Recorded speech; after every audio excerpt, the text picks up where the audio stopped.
From the heart of Dubai, where tomorrow is being built today, to the world. Welcome to the CTO Show with Mehmet. Here, we redefine technology and reimagine possibilities. With Mehmet, delve into the riveting realms of AI, cybersecurity, and digital technology.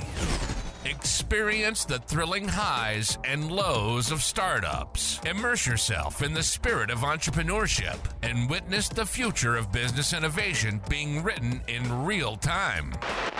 Now, without further ado, let's tune in and explore the future. Hello and welcome to a new episode of the CTO Show with Mehmet. My name is Mehmet, and as you know, in each episode, I discuss about different topics related to technology, of course, from cybersecurity, digital transformation, emerging tech. And I like also to have a merge between business and tech. And this is why I have sometimes with me CEOs, subject matter experts in topics related also to technology. And today I'm very pleased to have with me Shashank Tiwari, who's the co-founder, CEO of Uno.ai. Shashank, thank you very much. You're joining me in a little bit late time for you in the Silicon Valley. Thank you to be here today. Can you just tell us a little bit more about yourself and about Uno.ai? Absolutely. Well, firstly, thank you so much for having me on your show. I've really enjoyed listening to your show, and it's just been an absolute pleasure. Watching you have those organic, meaningful conversations. So, thank you for inviting me to the show. I really appreciate it. My Um, pleasure. yeah, absolutely. Now, let's get started. As you said, a little bit of my background, who I am, what's my story, and what are we doing with Uno.ai. And then, of course, I'd love to see how you are viewing this world as well, right? We'll hopefully enjoy a nice conversation here.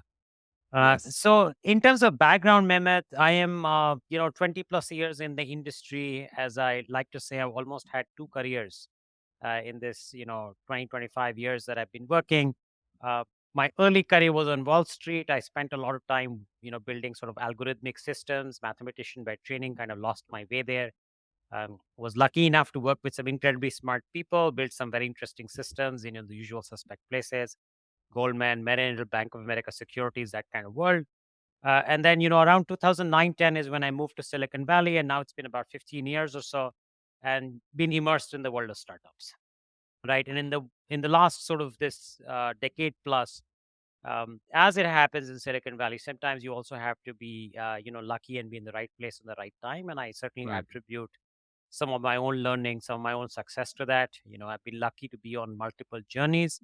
Super early on at this company called Nutanix. Then I went on and ran engineering at a company called Elementum. Was in Medallia when they were really growing at a very rapid pace and transitioning from a small company to a large company, getting ready for IPO. Moved on, ran Eng at StackRox, and then now I am with my own interesting startup called Uno.ai. Now, as it happens in startup land, of course, when you're part of the startup world, you also end up advising and investing and, kind of being part of the ecosystem. And I've kind of played my part there as well, right? And of course, learned in the process and contributed back, hopefully. Um, Now, in many of these startups, as I said, there's luck, which plays an important aspect, and I've seen that play out for me at least, which, I'm very thankful and grateful for. One, in terms of course, very smart people that you get to work with, that you learn from, Mm-hmm. but also that some of them actually became very rewarding and, saw the light of the day, right? Like there were companies like Nutanix that went public, Medallia went public, StackRox was acquired by Red Hat. So, those are, again, in the life of a startup, interesting and important milestones. Not an end in itself, but, interesting milestones when it is time, a good time to kind of celebrate, to reflect, enjoy the kind of fruits of your labor, if you may. In other cases, sometimes the learning itself is a huge reward, right? And I've had those also as a part of my fair share, right? Where you don't necessarily have a monetary outcome or the outcome that you Right. set out for in the beginning, but there's immense amounts of learning, immense amounts of growth, right? So I'll certainly, if you get a chance, I'll touch upon that. That's certainly been my story as well. Um, Uno.ai started late 2021, fall of 2021. We are about 18 months old as a company. We've grown very rapidly. I was very lucky to be joined in this particular startup with some very smart people. My, co-founder, as an example, is also a man who's highly respected, with great credentials. He's someone who was part of the early Silicon Valley's the whole sort of event-driven real-time system story. He was a core engineer at this company called TIPCO. Hmm. We crossed paths, back at Elementum, where I was running Ends. He was one of the main architects out there. We worked very closely. We formed a very close, sort of rhythm. Of course, I learned a lot from him back then as well. Then he moved on and he built a lot of the core systems at this company called Plume, which Hmm. is another very interesting play because they have taken a completely radically different approach towards bandwidth and Wi-Fi optimization using ML and fine tuning using algorithms rather than necessarily networks. And Muru, that's his name. He was a key part of the story there. And then we got together fall of 2021 and got started with Uno.ai. Our thesis at Uno.ai, and of course, hopefully we'll dig in a little deeper there and we'll tell you Sure. more about the product, the thesis, the problem. But in a nutshell, we are essentially at this leading edge of applying AI, if you may, to cyber. We are not trying to do any more of that detection and sort of pattern matching or trend extraction, which has been the last generation of ML usage. But we're really getting deeper into this area of root cause analysis, right? We are getting deeper into decision making. With the quest that if we are able to reach our north star, our milestone, we would have built an analyst, a security analyst itself, not a tool for one, right? Like a thinking machine, something that can actually do the heavy lifting that humans have to do today in the world of cyber, right? So that's the aspiration, that's the goal. Today we manifest more like a co-pilot. I think that's the jargon that has caught some momentum and increasingly being used in the world of AI. And our ambition is to go towards complete autopilot future, right? The co-pilot kind of paving way towards that, the smart machine that would actually do most of the work that humans do, not just be an assist, right? So that's the ambition at Uno. Very ambitious company, still a small company, 10 people company, incredibly smart Hmm. engineers on board. We just did a GA, 1.0 GA, and we celebrated it after, blood, sweat, and tears over the last 18 months in getting to this point. And Yeah. as I say, the journey has barely begun, right? Like it is still like the first mile marker of a very long marathon run, but plenty to run, plenty to go. So that's my background and the Uno AI story. That's great, and congratulations on the launch. I know, like, how it feels being myself. I didn't, unfortunately, I was not able to be part of a founding team, but I know I spoke to a lot of CEOs, and like that first moment when you have your product in front of people. Now, what's interesting in your whole career and what you are doing now with Uno, Shashank, is you are merging two really important technologies like cybersecurity and AI at the same time. Now, the first thing I want to ask you, and this question, by the way, like I'm repeating it maybe, but I like to have different, I would say, opinions first. And second, the more you ask the people, the more you get some insight. So some people says that cybersecurity, and our common friend Tom, he mentioned that on the episode, it's kind of a crowded market and saturated market. Now, from a founder perspective, and you have this ambition, how you make sure that with the product that you are coming up with in cybersecurity can really, get the chance to be in the top, let's say 10, 20 among all the other startups that are, you know, appearing every day, I would say. Absolutely. Fantastic question. Fantastic question. Very relevant question. And, something I'm sure every cybersecurity founder, buyer, community member thinks about all day long. Um, the reality is, as you rightly mentioned, the space of cybersecurity is kind of in a state of dichotomy, right? On one side, you have the segment which is rapidly evolving. There's very large demand for it, and the demand keeps growing. So certainly, there is one aspect of that, on one side of the puzzle.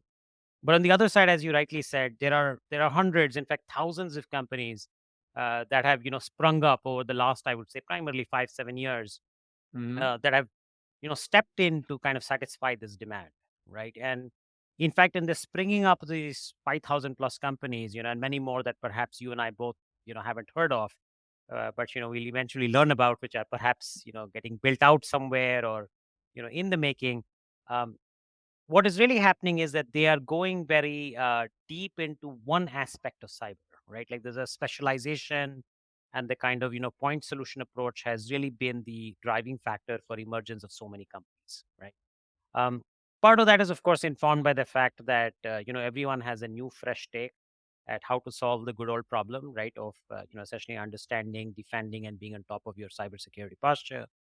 And then, of course, part of it is also the fact that the industry and especially our thought leaders like Gartners and others have been creating a lot of this, I would call it structure around the industry, Mhm. in some sense, encouraging and inspiring people to go and find their home, right? So they are trying to bucket themselves or fill themselves in a particular quadrant or a particular definition and then build a product around it, right? So I think a mixture of all of these have certainly created, a lot of companies that look very similar, sound very similar, um, and they're all trying to knock the doors of the same buyer, right? They're all trying to go get their attention and essentially sort of be the tool, right? And so definitely, I think the point you made is absolutely correct. It's noisy, it's difficult to break through, it's difficult to really stand out in that crowd, right?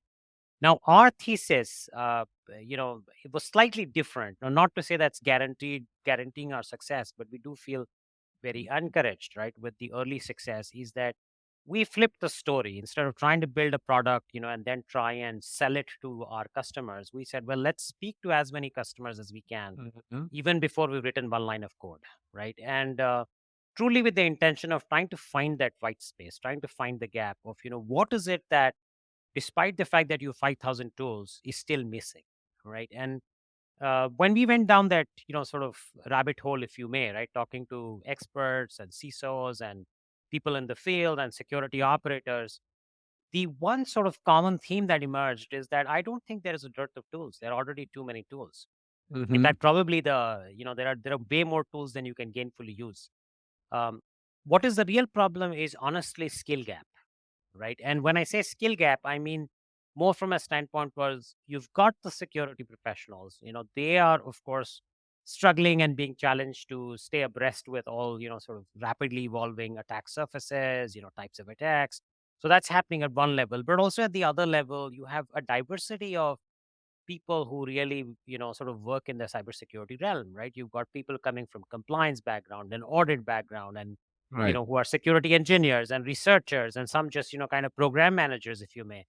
And not everybody is able to see the world the same way or is able to bring in, the deep technical expertise, the deep understanding of just about everything else, that is out there in the stack, right? So they're essentially struggling to simply be on top of the game, right? There's definitely a very clear sort of, skill gap and a need there in the market.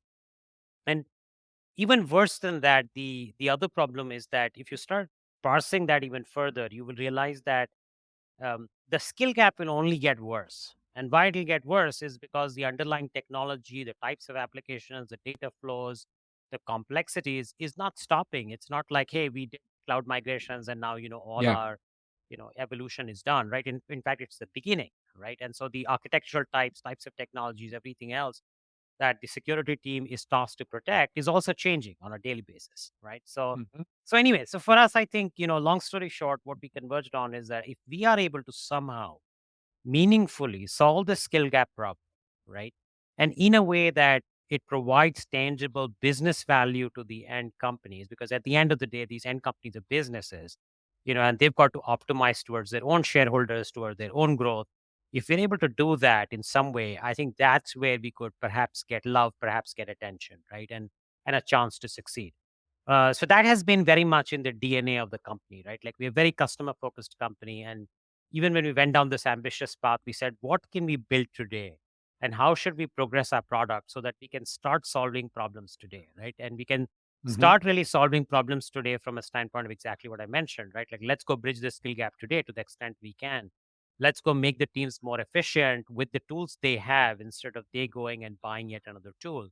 Let's go and try and give them more bang for the buck, right? Like basically increase their productivity and help them in some sense, do more with less, right? And so the entire packaging, the way we have been approaching this is like, hey, we are not yet another tool. In fact, we are not the 5,000 first tool at all. We Mhm. are a security analyst, right? And so make Uno a member of your team. Think of it as that instead of hiring 5 more team members, right, or spending immense amounts of dollars trying to, get your current team to perform faster, better, more effectively, more efficiently. Well, get Uno onto your team, right? This is your expert system. This is your security analyst that will do a lot of the heavy lifting and also help the rest of the team grow and prosper, right? Like help them thrive, help them become more effective, help them become more efficient. So that's really our sort of value prop out here. Um, Mm-hmm. Again, like I mentioned, it's still early, right? So we'll see how that pans out, but it's been very encouraging because this really falls into the ears that is very receptive to this type of sort of understanding of the problem and bringing something that really solves the problem as opposed to yet another cool shiny tool that is sold using a mechanism which says, hey, you need this and this is why you need this, right? Like we don't need too much of convincing of why you need Uno, but we need to focus more on, does Uno really solve the promise that we are saying it does, right? So the storyline kind of flips a little bit there. I love this, Shashank, because being on this show now for a couple of months, and I had a lot of people who are experts in cybersecurity. Every single time I ask, okay, what are the biggest challenges other than the attacks and phishing? So the answer that was always coming is uh, skill shortage, right? So, and this is where I think you are adding the value. The other thing that I honestly, and maybe by now everyone who follow the show knows that I give immediate honest feedback. I loved your approach because you are not saying, "Hey," like you are not like getting on a bandwagon and say, "Hey, like I have this, I don't know, uh, these fancy words." So I love this approach, honestly, because you are starting from solving a real customer pain or real customer problem, which is the lack of skills out there. And then what I understood now from you is that your solution provides kind of an augmentation of their existing cybersecurity skills, right? So this is Absolutely. very good. Now, you mentioned that the problem will become more worse with the future. So because everyone talks about the shortage in skills when it comes to cybersecurity, and even I had a guest and he was saying that there was a study in the US that CISOs, they even don't last more than 2 years, right, in their position. Correct. Now, with the rise of AI, do you think that AI can slowly, and by adopting solutions like what you are doing now with Uno, can slowly try to fill these gaps within the cybersecurity department of the enterprises, and to how far we can really rely on AI to take care of our security posture? Yeah, so fantastic question again out there, Mehmet. I think I would break this into two parts, right? And Sure. the reason I break this is one is a very cybersecurity specific way of thinking, right? Because we suffer with some problems which is unique to our industry in a way, right? And we can delve a little bit deeper into it, and I'll give my 2 cents into the mix. And then the second part, which I think is equally important, is what kind of roles or what kind of jobs can we expect AI to really do in the times to come, right? Which will also, of course, apply back into the realm of cyber, right? As much as it might apply to other kinds of jobs as well, right? Like accounting or business analysis or, whatever else, software development or sales or, what have you, right? Um, so I think like if you start looking at cybersecurity per se, right? And you already kind of said it, I think the skill gap is a multi-level problem, right? Like, so if you sparse it at one level, you don't have enough of very trained, very smart analysts, researchers, security professionals who are required there at the operational level, right, to run programs to make it successful, right? So there is a dearth of enough smart people there, and the few that are out there are already well employed and in fact in huge demand, right? So it's not like you could just multiply them. Um, that gap, I think the method that we are looking at right now, and the rest of industry is also kind of beginning to think in that direction in terms of some form of value added augmentation, right? Like a co-pilot certainly starts easing that pain out, right? Where you can start saying, hey, I could have a newbie or a lesser trained person, and this particular person could also act like a trained analyst with the help of AI, with the help of tooling, with the help of the appropriate amount of data and training and so on and so forth, right? AI, of course, kind of bringing it all together. So that's one way of thinking about it, and there I certainly feel that the value creation and the value realization will keep going up the stack, in the sense that it'll start with it being a small assist, right? Or a co-pilot. Like what we have done, for example, today is, hey, you take 5 7 days to do your searches and stitch everything together. Well, that's a small query, 5 minutes, and you can do it in Uno, right? So that's already a substantial quantum jump.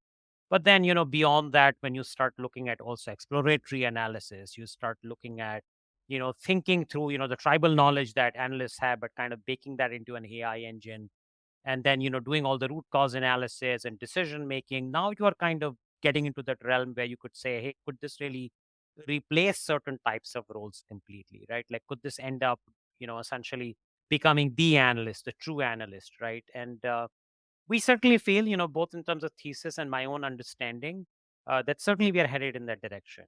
It would not be surprising at all uh, that actually comes sooner rather than we all think, in the sense that within the next 3 5 8 years we will start seeing that become more and more real and more in front of us. Right now, of course, we'll start seeing inklings of it much sooner, with Copilot maturing. Maybe in 2 to 3 years you would start seeing a lot of those very elementary L1 L2, and especially entry level L1 type roles all being eradicated, and then kind of start walking up that stack, right? So that's definitely, Yeah. I think, a logical progression we'll see. Now, in terms of the leadership roles, right? Like if you start looking at security managers, CISOs, thought leaders, I think that segment will also benefit from it. And why it will benefit from it is, I think there are 2 or 3 things I feel at a meta level, at a higher level, that Hmm. AI would do very well for those roles as well. Firstly, a lot of those senior folks today are very bogged down by operational day-to-day tasks. They have no time, no bandwidth to really think strategically, right? They're always living in fear, in fact, in some cases, right? Like they don't want to be breached, they don't want to be attacked, they don't want to be in the news. So they're always living with this sense of, hey, do I have good posture? Do I have enough controls? I hope I'm not the target for the next ransomware, right? Like, they're kind of struggling with that, which is also part of the reason why many of these, top leaders don't survive more than 2 years. I mean, they have immense pressure from the board, they have immense pressure from the other leaders, and then sometimes they just crumble under the pressure. Sometimes, unfortunately, they get fired, because not necessarily because of their own fault, but overall pressure. They're not able to deliver strategically that the rest of the leadership is expecting, right? And so I feel that with AI taking on a whole bunch of these sort of, call them difficult but operational tasks, will Yeah. free up mind space for a lot of these leaders, right? Then they would be able to have better visibility. They'd be able to start thinking more strategically, and start planning things out more at a, I would say, level that is not stuck in block and tackle on a day-to-day basis, right? So that's how I think like cyber is going to get impacted. I think it'll have a humongous part to play, right, Yeah. in the whole cyber realm. Now, at large, though, just to kind of complete that puzzle, the second part that I kind of demarcated, right? I broke your question down into 2 parts, so Sure. bear with me there. Um, I do feel that I think AI at large is going to have a humongous impact. Now, I must mention this, if you start looking at the online content today, right? Like if you go and just look up the social media, or, all the buzz and noise around AI becoming, the intelligent machine and Hmm. replacing humans, I don't believe, being deep into this puzzle, having understood this quite closely for so many years, I don't think we are anywhere close to it, to be honest. Right. And Yeah. what I mean by that is that I don't think we have the fear of AI going rogue and, destroying humans, or, I think there has been some parallels being drawn that could be as catastrophic as nuclear war or the pandemic. And, we should put a stop on this AI evolution. There have been congressional hearings, big leaders have been signing referendums around it to say, hey, let's go and, stop this. I think that is a little dramatized, to be honest, Yeah. right? Like, I don't think we are anywhere close to that. Now, whether we will lead to that someday, it's possible. Of course, technology has been evolving, and we don't know where that, lead us 10 years, 15 years, 20 years out, right? And maybe that some of that will get accelerated. But having said that, I think that's a very far away picture. What is more Yeah. real, though, is a lot of the tasks that we do today that involve less decision making but a lot of effort, right? So I want to clearly kind of demarcate it like that. Lots of effort, less decision making. So it's not easy. You still have to go and comb data together, you have to combine it, Right. create things, and then even some elements of creativity, I think those will certainly get replaced by AI, right? And that impact will be across board. It'll impact writers. It'll impact, marketing folks. It's going to impact engineers. It's going to impact, the business development folks. It's going to impact cybersecurity folks. But that element we are just talking about, in some sense, automating away and then adding away some of the things that are complex today. So simple workflow automation can't do it, but it can be replaced with, an AI engine that can do that heavy lifting and also put things together and generate stuff for you, right? Which we're already kind of seeing with a lot of generative AI. So I think that is certainly going to happen, right? And it's that impact might be quite widespread. We'll start Yeah. seeing that quite rapidly across industries, and that itself might drive some fear. But I don't think we are going towards AI taking over humans anytime soon, right? Like I doubt we are anywhere close to it. Um, Actually, I have repeated it on the show multiple times because, I think every now and then I used to see these articles. Stream media, they are very good at this in throwing these very catchy titles so people just click and go there. And then I repeated, like, guys, like, at the end of the day, the AI, generative AI, specifically ChatGPT and Bard from Google now, they don't act by themselves. They need someone to give them a prompt so they can act. And, like, just to simplify it a little bit. So something like Uno.ai, which is your own company, again, it requires some input and it requires some human interaction to it so it can go and do what it's supposed to do. So this is why, on the long run, as you said, until we have a um, a machine that can think, you know, reasoning, we will not have this. And honestly speaking, someone who started his career in a data center and behind the keyboard and the screen, I wish I had ChatGPT at that time because it would save me a lot of times. I could focus on, for example, thinking, okay, as a system admin or a security analyst, how I can contribute to my, the current place I work in increasing number of I don't know, maybe customers, or I can increase their revenue, even if they are non-profit. How I can, make these guys have more visibility in the market from IT perspective. So I have to agree with you, Shashank, 100%. Now, you mentioned a couple of things, and I don't know how I will try to make it into one question, but feel free if Sure, you want sure. to break it down. Like you mentioned ransomware, right? And then we touched base on the AI and we talked about the board. Just last week, I shared that also on an episode where there was an article saying finally CEOs are understanding the real threats of ransomware, right?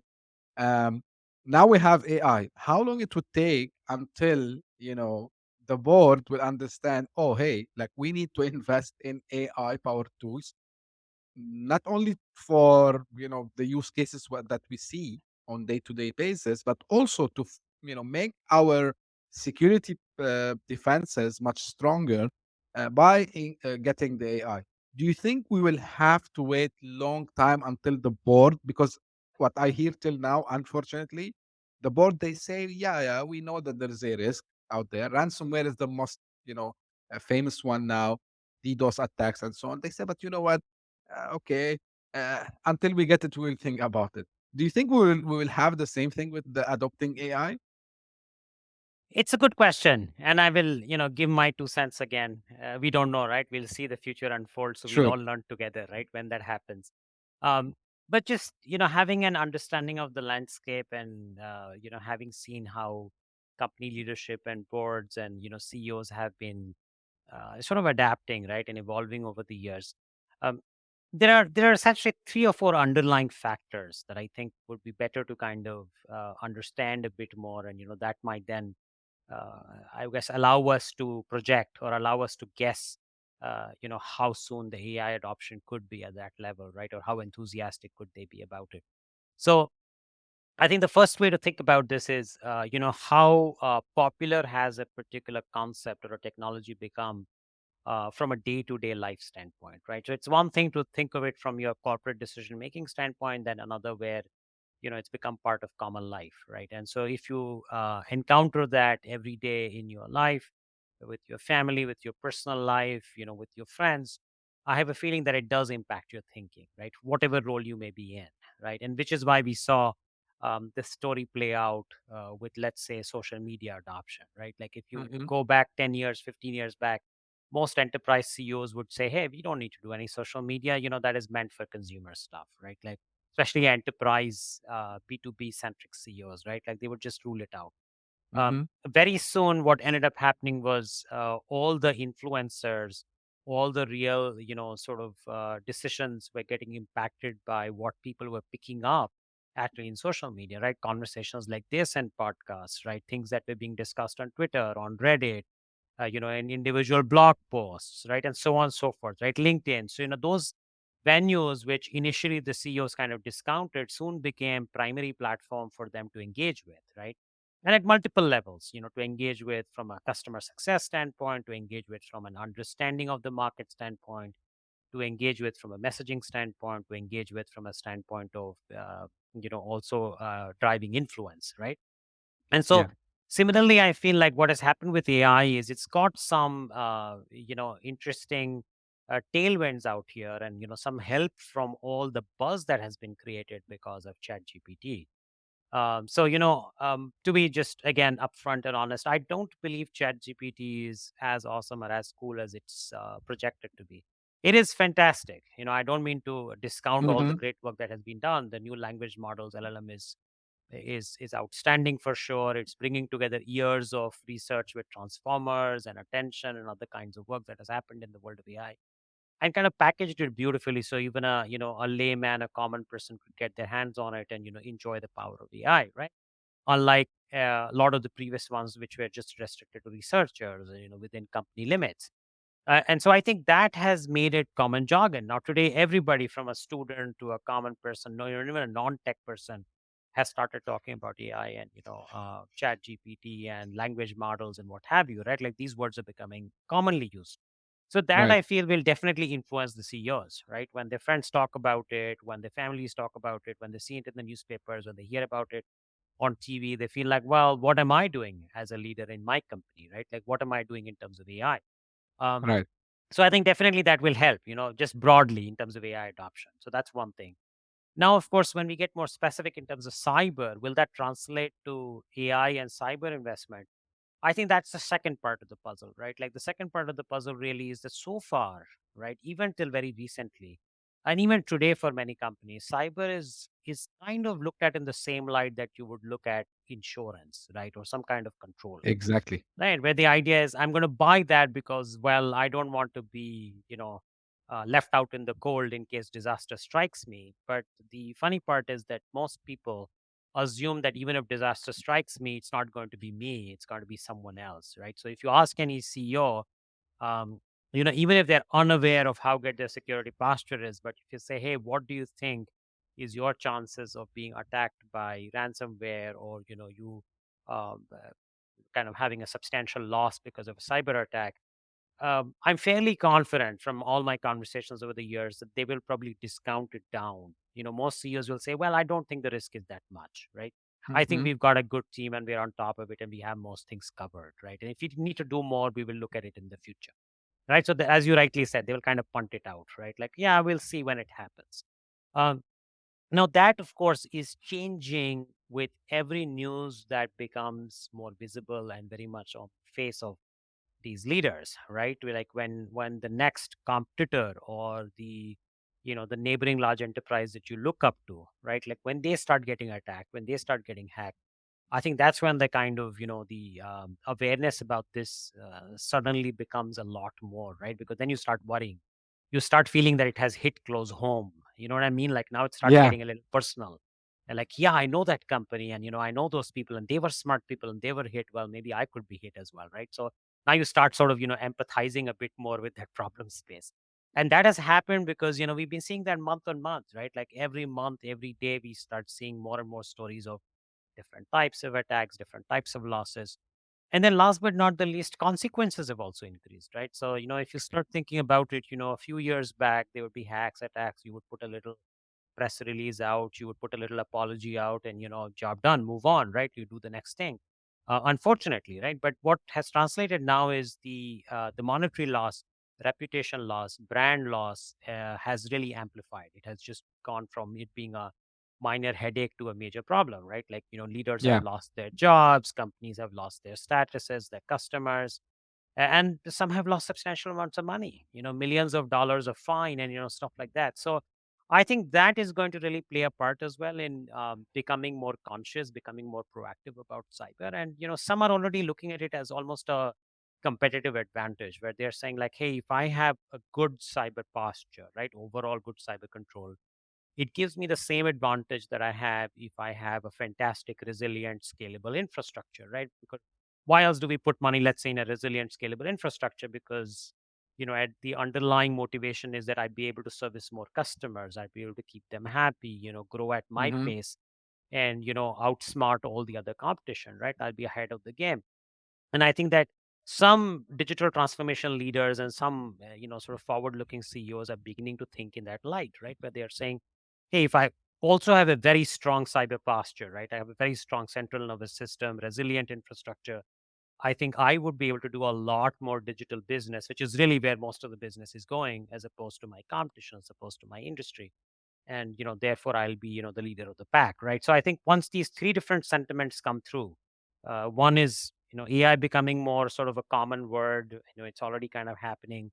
Cyber becoming less of an insurance and more of a important choice, moving from a I just need to have because I checked the box, as opposed to consciously making that decision to have it. And then third, of course, leaders making it as a part of investment, just like you do with other kinds of resilient infrastructure, and seeing the benefits of it, right? And then others kind of following.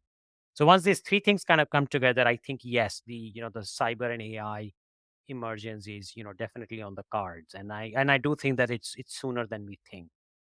I agree with you, Shashank, because it's something that they cannot ignore anymore. Because as you said, when they will start to see it going around them, of course they will have to, uh, say, okay, we need to adopt this. So advice, I would say, if you are an executive listening to this, take action, or at least start to talk to your team as soon as possible before it's too late. Because what's happening in this space, both in the cyber and in the AI and tech in general, maybe before, if you miss 2 3 years, that's fine, and then you can catch up. But now if you miss a couple of weeks, you might be missing a huge opportunity.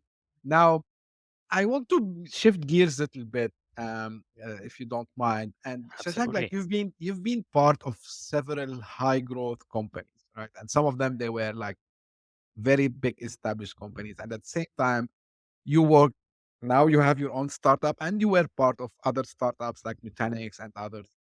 How do you compare, the way you as a leader, you lead teams in startups versus leading teams in a established company?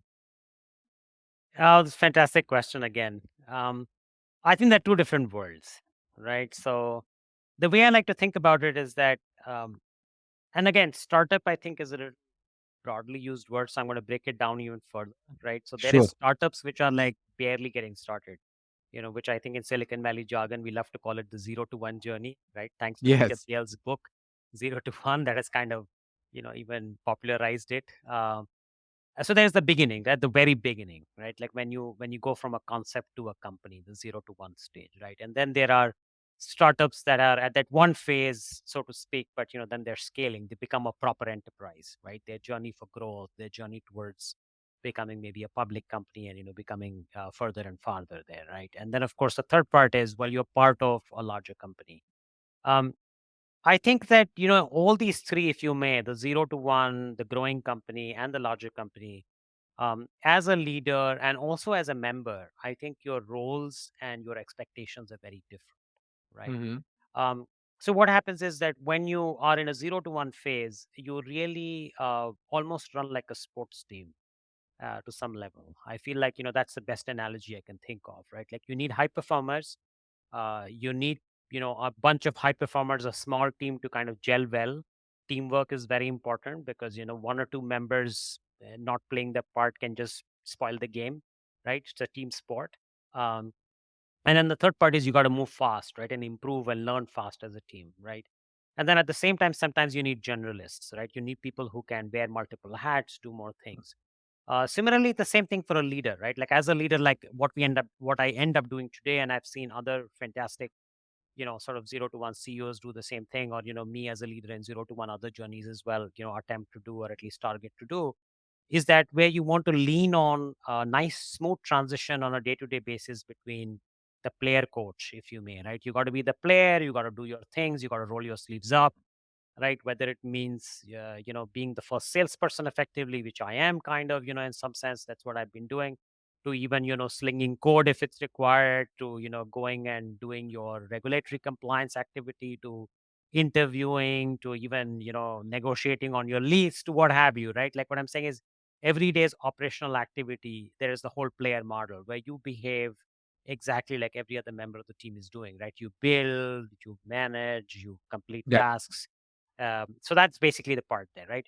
But at the same time, there's a second part of the puzzle, which is really, I would call more of a coach model. And, I'm talking about a coach who's an inspirational coach, not a coach who is screaming from the sidelines, asking the players they're not playing well, right? So I feel like, as a leader, as a good sort of a leader in the 0 to 1 phase, I think the important part is to inspire your team, right? To get them excited, to remind them of the North Star, right, from time to time, because it is extremely draining in an early stage startup. So people can be very consumed in what they're doing, and sometimes they tend to forget the larger picture. So pull them out of it, let them dream big, let them look at the larger picture, right? So you definitely have to play that card. And it's pretty much like playing a game, right? And it's almost like every day is almost like playing one tiny game towards a big tournament, right? And the winning the tournament is the culmination of reaching that one phase, right? The 0 to 1 is just a bunch of games that you play every game. Some you win, some you lose, but overall, if you come stronger, you reach the one phase with confidence, right? So that's usually the 0 to 1 journey, right? The classic early stage journey. Now, if you start going towards the growth stage companies, as a leader especially, your task is now to begin to start setting some processes, and I've also been lucky enough to be in those roles. Like I mentioned, with Medallia was a classic example of that. They were about a 500 people company when I joined them. They ended up becoming a few thousand people. Revenues grew very rapidly, about 50 plus or so million it was, it ended up becoming 300 million. So, it was always like a super growth on all fronts, on the revenue front, organization front. And there, I think the leadership expectations really were around setting processes to scale, right? Like the keyword being scale, right? Like what kind of incentives can you set? What kind of objective measures can you set? How can you empower other people? What organizational structure is right, for the company to thrive? How repeatability can be done? What can be automated out? What kind of talent needs to be brought in? And a lot of it obviously goes towards team building, right? So I think like that definitely becomes your primary priority. Now, with larger companies, again, it becomes interesting and complex. Some of this, of course, the growth phase activities continues through into larger companies, because some larger companies also keep growing for lots of time, even after they become public and big, which we have seen with so many of these Silicon Valley giants themselves, right? Yeah. And they have a similar sort of a flavor, but also there are other aspects with larger companies that come in, right? Like where there's also an aspect of stability. Now you have to start balancing between scaling, growing, and stability, because you have a large customer base. You have a reputation to keep, right? You've got a team that may not be as inspired as they are when you are in a fast growing, building something new phase, but you still need to keep them motivated. You sometimes, obviously most of the times, in fact, you're now looking at international offices and, cross-border geographies, and making sure that rhythm is managed, there's fairness in the company, that you are able to scale beyond, one location, if you may, or one product. And then, I think a lot of it also ends up becoming, in a way, I would say, is managing the aspirations and the politics that does creep up in those large organizations, right? Like you have to kind of have to figure that out, right? And I'm not even saying that in a negative way. Don't get me wrong here. I Hmm. mean, there are some places which become very toxic and difficult to manage, but even in the best run places, which are very fair and which are very upfront, I think like just the fact that there are so many people and complexity, I think there is definitely an aspect of managing expectations, managing politics, managing messaging. Um, managing the overall sort of scope of expectations, if you may, right? And so those become much larger pieces of the puzzle. And as a leader, as a manager, if you're able to do that effectively, right, and you keep multiple sets of people happy, and keep the rhythm and grow, then I think, yeah, that's success in the larger enterprise. Yeah. And I think also maybe we could add transparency as well, right? Like Indeed. and the culture, because we discussed this also and in one episode. And I think this is one of the most have I would say, especially when you go from what you mentioned, the 0 to 1 to the growing phase later on. Now, uh, you mentioned a lot of the startups, right? That you were part in, like Nutanix, Elementum, Medallia, StackRox. Which one you can say it really reshaped the way you used to look at, and you felt like it was really a life changing moment for you? I think each one of them did in a way. So they all had different impacts. I mean, just to go back and just highlight a bit, I think when I became part of Nutanix, I mean, I was an individual contributor really. When I started out, they were a small team. They were quite literally three people in a room type of a company. They were a very small company. They were still a concept just emerging with the initial product, and the founders were extremely smart. They're some of the smartest people here in Silicon Valley, and I think I definitely learned a lot in terms of grit and in terms of focus and in terms of how to build a company, right? So that was definitely learnings that I took away from the experience. I really loved it. I think like even today, some of the stuff that I try to apply in my day to day is certainly things that I learned, over 10 years back now, in that journey at Nutanix, right? Which certainly started laying the foundations for who I ended up becoming, right? And Hmm. then when I went to Elementum, I think Elementum was a very different story. I was responsible to drive all of engineering. Um, Elementum, I honestly learned a lot about hiring. I think it was about org building, hiring the best talent. That was my primary focus. I mean, I did a bunch of other things, obviously architecture, product strategy, company strategy, and the ups and downs that happen with a startup on a day-to-day basis. But I think one of my biggest learning experiences there was, just attracting uh, especially like sort of, tier one talent, right, in Silicon Valley, Hmm. which is always very difficult to attract because those are the ones that are not looking. Those are the ones that have most amount of choices, and those are the ones that you want to hire, right? And those are the ones everybody else also wants to hire. So it's a very Right. tricky one, right? You're almost like doing storytelling and concept selling morning to evening to convince them to join your journey, right? So I think I certainly learned a lot of that uh, from there, and it was very rewarding. I also loved it again, the leadership there, the other people there. It was an incredibly talented team, and again, I think there was a lot of learning all around, right? Now, from Medallia's standpoint, I think there were multiple things in Medallia that definitely shaped me. I love that company. I think I made also a ton of great friends there, just like I did in other places as well prior to that, and even before all the startup journeys. But Medallia really, in some sense, to me was an eye opener, right? And what I mean by eye opener was most companies that I had been in till then, or my understanding of startup was always about, yeah, you build some cool, awesome tech, then you find your early customers, then you build a formidable company, and then you become big and large, and then you go public, right? Like that was my sort of mental model for a startup. When I came to Medallia, I was very impressed by the fact that the founders had really bootstrapped the company for the first many years, and they were in fact profitable, right? And they were very close to the customers. They understood the problem really well. They had very close relationship with their customers, and the Hmm. customers really loved them. They were in love with the team, the product. They really doted on them, right? And the task when I had entered in their journey, it was all about scaling them to the enterprise level and beyond, right? And I think what I really saw was the story was in some sense flipped. In most other startups, the story was let's build an awesome product, then we'll find customers. And here it was more like, hey, we have customers who love the product because we give value, even if it's not as scalable or as tech savvy in the beginning, but we can add more capabilities on top of it so that it can become really where it should go, right? So a lot of innovation in Medallia really happened thanks to the customers. It was really based very closely working with customers. It was always a very customer first company, right? Like in some sense, like what we talk about Amazon being a customer first company, I think Hmm. Medallia kind of lived that same dream, right? So it certainly like influenced me in a big way, right? And I've since then, I always thought so, just having done prior things also in my life, but I think that was like the reinforcement, right? Like if you're building a business, it's all about customers. Everything else comes second, right? So definitely 100%. work with them, right? So I think that was reinforced there. And then last but not the least, StackRox again was a very interesting journey.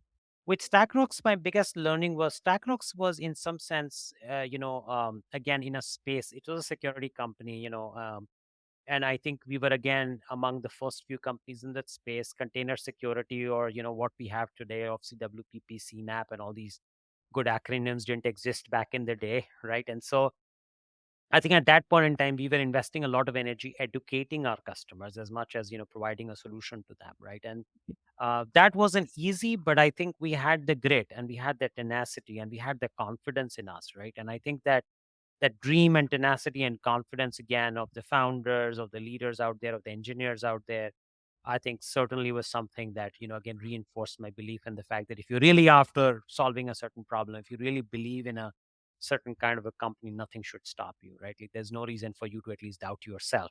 And if you're doubting yourself, well, then that's fine, but then you should step back and figure out what is it that you want to double down on, right? Like what is it that you want to rally behind. So I think that way I kind of learned and picked up everything all along the way. And beyond that, also even the companies that I've advised or invested in or played some part in, and there've been quite a few of those also in Silicon Valley. I think like every interaction, every day, in fact, even today's every conversation teaches me something. Like I almost feel like every conversation I walk into, including today's, I walk in with the expectation that hey, I'm going to pick up something, some new nuggets that hopefully I can experiment, try, and learn from.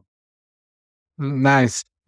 I know, Shashank, you are also an advisor, right? And for many other startups. And if I am, someone who just came out of college, or I decided to drop out. I don't know, because this is what happened usually in the valley.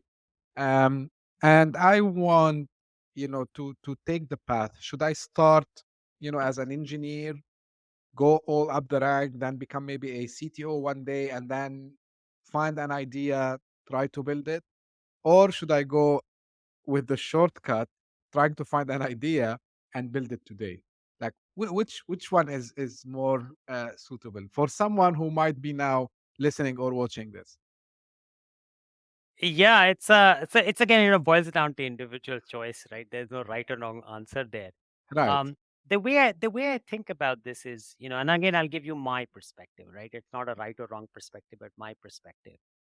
I feel like, we as a society tend to get over biased and attach more weights to the winners, right? Like that's how we as a society are, right?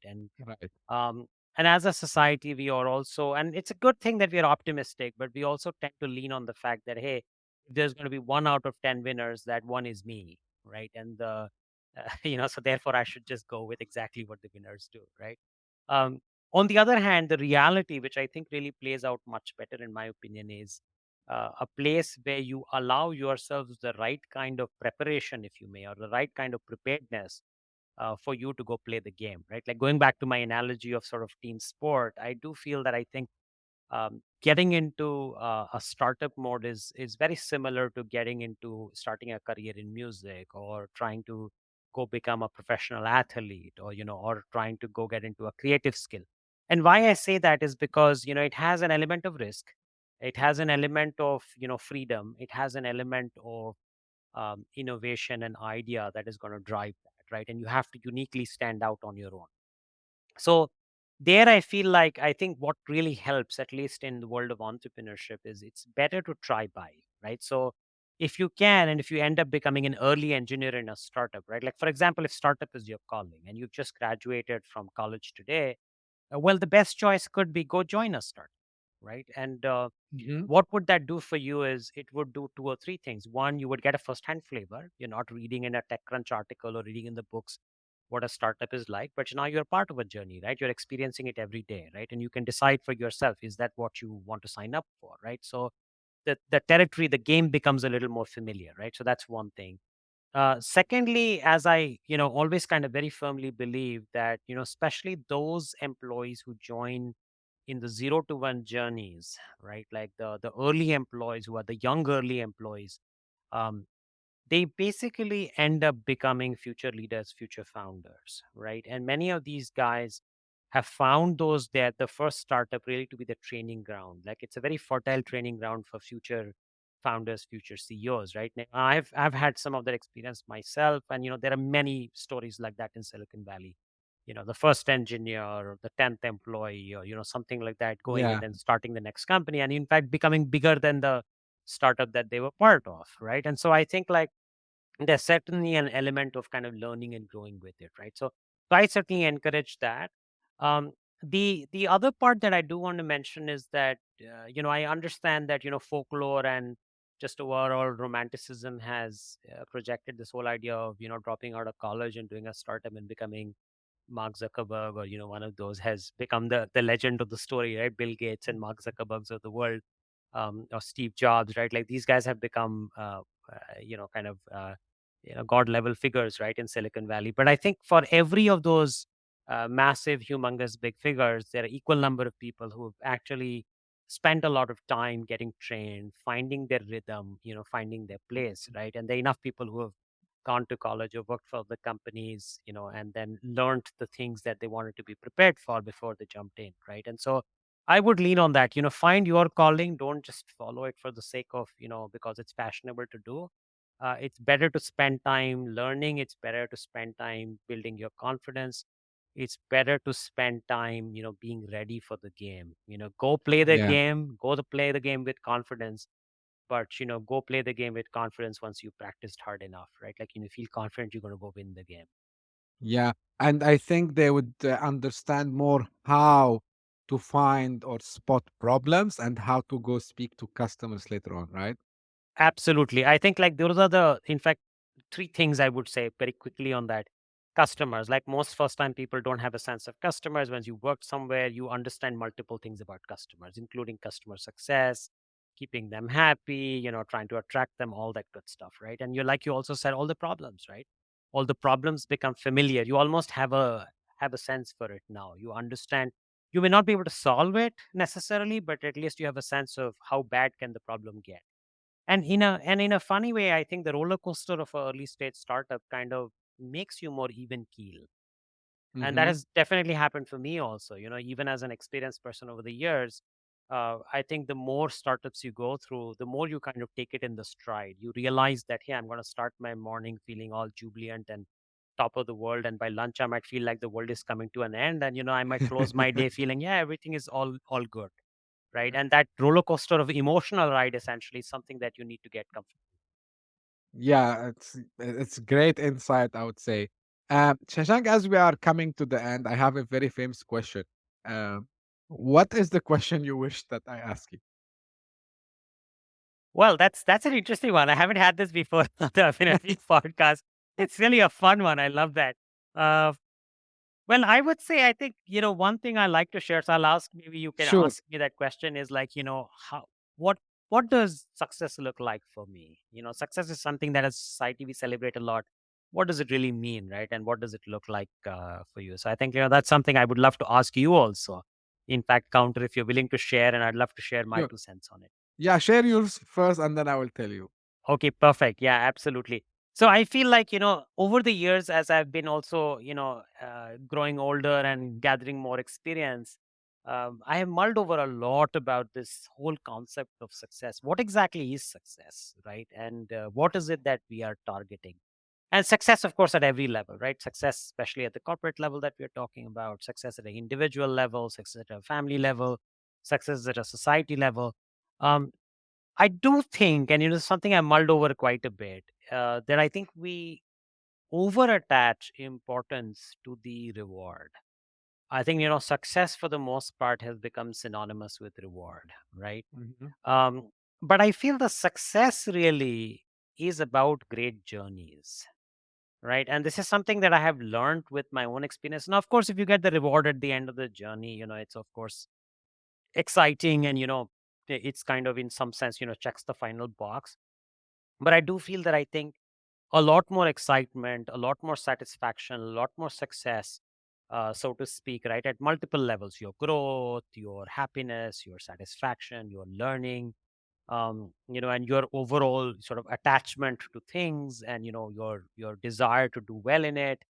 All of that is really more a function of journey, right? And so if you're having an enjoyable, good journey, I think that's success, right? Like, you want to do more of it, you kind of get intoxicated by it in some sense, in a positive way, right? And if the journey is painful, right? And if the journey is not, and when I say painful, not in the sense of challenging and helping you grow, but painful in terms of pulling you back, painful in terms of, being very conflicting with your ideas or your ethics or your moral compass or any of the other things, right? That could be confusing.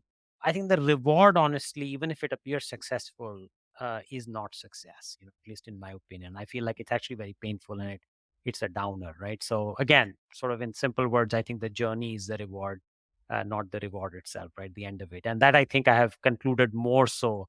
Of course, I want to succeed in terms of the reward as well, even today in my journey. But I think the journey is Right. what I'm enjoying every day, right? So 100%. So my answer would not be very different than yours, Shashank, and maybe I'm sharing this the first time, but which is fine. But I repeat something, and maybe the audience would know by now. For me, actually, it's always success. I always maybe like a little bit too much optimism, but this is the way I think.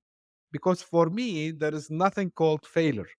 There is always learning. So of course there are some emotions that comes and you feel, hey, like today I tried to do this but I was not able to do, or maybe I tried to do something but I figured out that I was going the wrong way.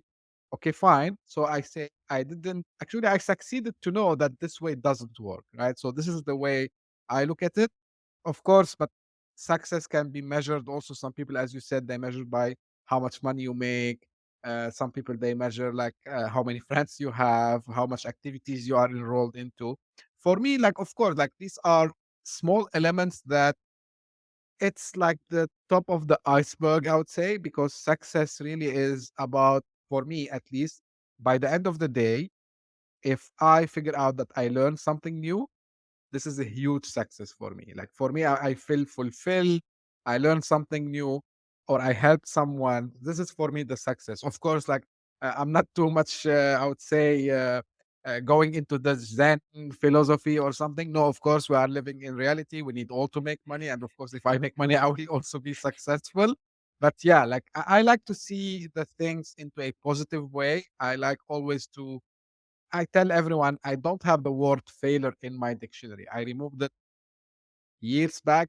I say I did mistake. Tomorrow I will not do it again. I succeeded to avoid this mistake from now on. So this is how I do it. how Um, inspiring. Yeah, yeah. Very yeah, good. Excellent. Yes. thank you, Shashank.